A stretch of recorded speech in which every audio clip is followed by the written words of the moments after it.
Ya, Bang Ade, kenapa Anda mengatakan sedikit saja bahwa Mas Roy ini tadi halusinasi, asumsi, fatamorgana? Iya, karena kenapa? Tidak bisa dia buktikan 100% bahwa ijazah itu palsu. Kenapa? Yang berhak mengatakan bahwa itu palsu atau bukan produknya adalah UGM yang pertama. Yang kedua, ya, yang berhak mengatakan Tapi beliau ini kan sudah meneliti, Bang. persoalan dia meneliti, ya bagaimanapun itu fatamorgana. Kenapa? Bukan otoritas. Baru kita mengatakan bahwa ijazah itu palsu kalau otoritas yang mengeluarkan itu sudah komplain karena dibawa-bawa namanya, Jadi dipakai ijazahnya. yang saat ini Anda sangat inginkan apa nih? Iya, tentunya masuk kepada pokok perkara toh. Apalagi yang diinginkan sesuai dengan Pak Jokowi katakan bahwa kalau mau berani 100% palsu, ayo bukti di pengadilan, clear kok itu. Oke, Anda seperti apa Bang Sangaji? Langsung saja pokok perkara biar cepat. Ya, jadi begini. Permohonan pra-peradilan itu sama sekali tidak menggugurkan pokok perkara. Itu yang perlu kita garis bawahi. Tidak ada satupun pasal dalam KUHP yang mengatur bahwa pra-peradilan yang diatur dalam dari mulai pasal 158 sampai pasal 164 KUHP yang baru, nggak ada satupun pasal yang mengatakan bahwa dengan diajukan permohonan pra-peradilan maka pokok perkara gugur. Nggak ada kayak begitu. Ya, jadi ini sesuatu yang lagi-lagi ini sesuatu yang baru gitu ya. Nah, saya tertarik untuk mengatakan bahwa hari ini di sidangnya Bu Tifa itu justru inilah yang pertama dalam sejarah penegakan hukum di Indonesia. Bahwa seseorang yang kemudian didakwa ya dan termohonnya ataupun penuntut umumnya, kemudian termohonnya juga penuntut umum, itu secara bersamaan dilaksanakan dua persidangan. Yaitu sidang di Pengadilan Negeri Jakarta Selatan untuk memeriksa permohonan dari Bu Tifa terkait dengan pra-peradilan. Dan pada saat yang bersamaan paralel, itu juga adalah sidang Pengadilan Negeri Jakarta Timur. Ini pertama kali loh. Tidak pernah ada dalam sejarah penegakan hukum kita, seseorang bisa menghadapi dua persidangan dalam waktu yang bersamaan. Salahnya siapa? Bukan salah undang-undang. Salah yang menerapkan hukum. Salahnya di mana? Salahnya adalah jaksa penuntut umum. Kenapa? Karena kemarin pada saat sidang pra-peradilannya Bu Tifa, kan jaksa hadir.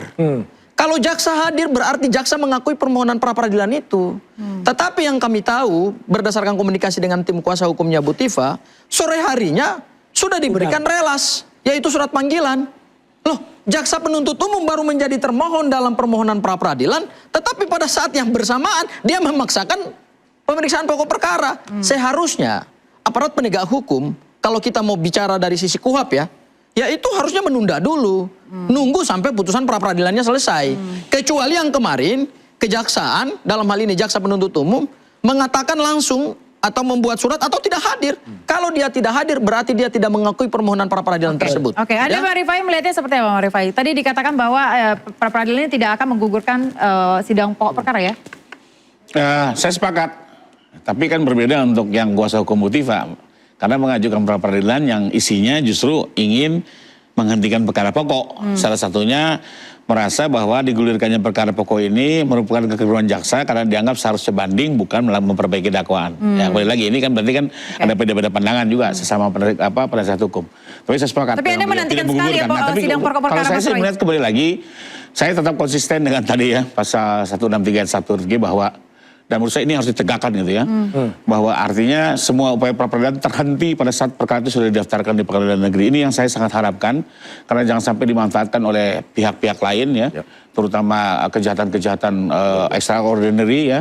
Dan untuk itu saya sangat berharapkan hakim-hakim segera bersikap. Saya terima kasih di perkara Bu Tifa, hakim sudah mulai menggulirkan perkara dan mudah-mudahan ini juga nanti akan berdampak di perkara-perkara dan perkara yang lainnya. Karena kembali lagi itu yang paling ideal. Tetap kami hormat dulu pra-peradilan, tapi ajukanlah di masa penyidikan atau penuntutan. Pada saat masuk ke persidangan percaya akan lebih banyak problemnya dibanding manfaatnya. Dan saya harapkan hakim Mas Roy sedikit saja terkait Anda memastikan bahwa ini bukan fatamorgana. Bukan. Kita tidak punya banyak waktu jadi silakan. Jadi kami pastikan bahwa yang namanya pra-peradilan yang kami lakukan itu memang benar-benar untuk membuktikan atau untuk memurnikan nanti justru pada pokok perkara itu tidak akan ada lagi penyelewengan yang ada. Jadi makanya jangan cepat-cepat buru-buru apa yang kita lakukan kemudian ditolak. Karena justru kami membersihkan itu. Tapi selama kami kemudian malah dituduh, oh itu mengulur-ulur, itu menunda-nunda, kami akan lawan. Kami akan lawan. Oke. Gitu. Pak Jokowi akan lawan juga? Boleh ikuti Pak Jokowi. Kita memastikan bahwa itu Oke. pasti akan dilawan. Oke. Dan perlu diingat ya, kalau ini palsu, bukan Mas Roy yang ngomong palsu. Masih banyak yang lebih penting yang ngomong lebih palsu. Ini palsu. Baik, terima kasih Bapak-Bapak semuanya, terima kasih. Ya, pemirsa, pra peradilan boleh menjadi jalan, tetapi bukan berarti perkara berhenti di persimpangan. Perdebatan boleh panjang, tetapi hukum harus tetap terang. Saya Aya Nufus, terima kasih dan nantikan interupsi pekan depan. Sampai jumpa.